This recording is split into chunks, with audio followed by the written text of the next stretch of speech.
I'm Tracy Baxter with today's Record Newswatch.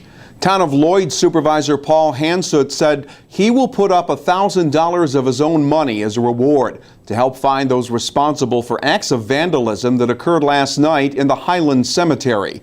Hansut said between 75 and 100 tombstones were either knocked over or broken, and American flags that had been placed at the grave sites were also broken and strewn around the area.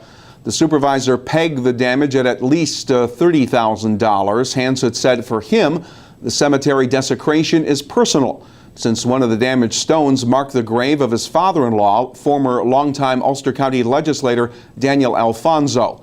Anyone with information concerning the vandalism at Highland Cemetery is asked to call Town of Lloyd Police. The number is 845-691-6102.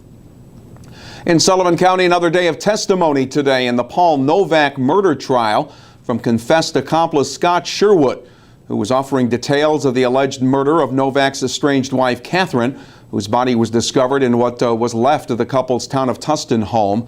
Sherwood pleaded guilty to felony conspiracy, admitting that he drove Novak to the house on the night of Catherine Novak's death.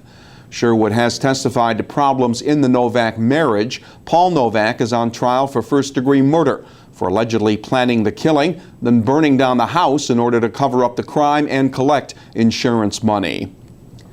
The technology proved its worth years ago in Newburgh by helping city police officers spot a bank robbery getaway car. Now the town of Wallkill Police Department has obtained an LPR, a license plate reader, which has been mounted on one of their patrol vehicles. Money for the plate reader came from a $20,000 Homeland Security grant. Primarily it's used to record license plates and compare them against a hot list, which is sent out from the state to the cars, and the data is stored in the car. And in the event a license plate, which is on that hot list, whether it be a stolen vehicle or a vehicle is wanted in connection with an offense, an alert will be sent to a display inside the car to alert the officer that the vehicle is nearby, enabling the officer to stop it. The license plate reader can also be used for a silver alert, amber alert, so that number can be plugged right into the laptop.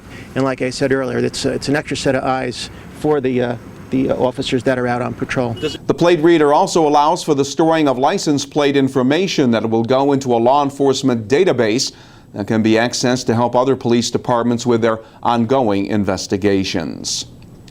They came to sing the praises of the Orange County Government Center building and to call for its preservation.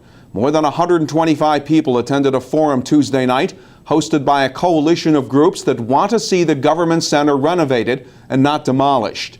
The building closed 2 years ago after it sustained damage from Hurricane Irene.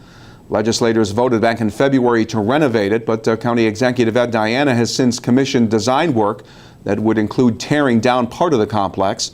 Speakers and panelists talked up what they say is the building's aesthetically pleasing design and historical significance, with many saying the building's problems are due to a lack of proper maintenance. In Ulster County, the missing link is no longer missing. Today, officials formally opened up a trail on the Williams Lake Resort parcel in Rosendale, the last link in the now 24-mile-long Wallkill Valley Rail Trail connecting Kingston to Gardiner.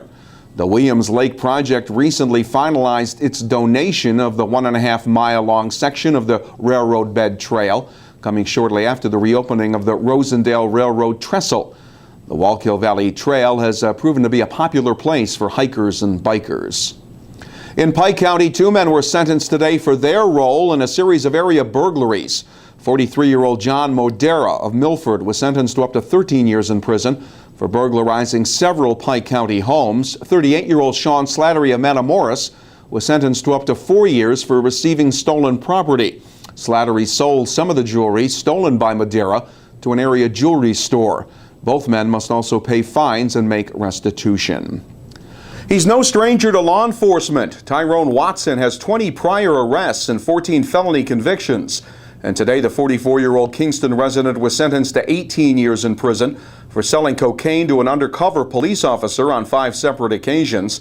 His rap sheet includes past drug and weapons convictions. Now, with this latest conviction, Watson will not be eligible for parole until he's 59 years old.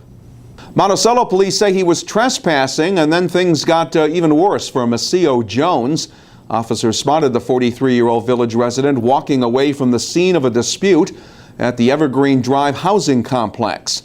Jones had been previously served a trespass affidavit by the Monticello Housing Authority prohibiting him from being on the housing complex property. After arresting him for trespass, officers discovered that Jones was carrying quantities of crack cocaine and heroin. He was sent to Sullivan County Jail without bail pending further court action. And sundown tonight begins the celebration of Rosh Hashanah, the start of the most holy period in the Jewish calendar that ends Saturday, September 14th with Yom Kippur, the Day of Atonement. The arrival of Rosh Hashanah marks the start of the Jewish New Year, 5774, a day that includes prayers and a family meal. We'll close out the work week with more nice September weather. Thursday will be partly sunny and pleasant, with temperatures getting up around 75 degrees. Friday will be mostly sunny with the highs in the 70 to 75 degree range. We'll get caught up on all that's happening by starting your day with the Times-Herald Record. And breaking news is just a click away right here at Record Online. For Record Newswatch, I'm Tracy Baxter.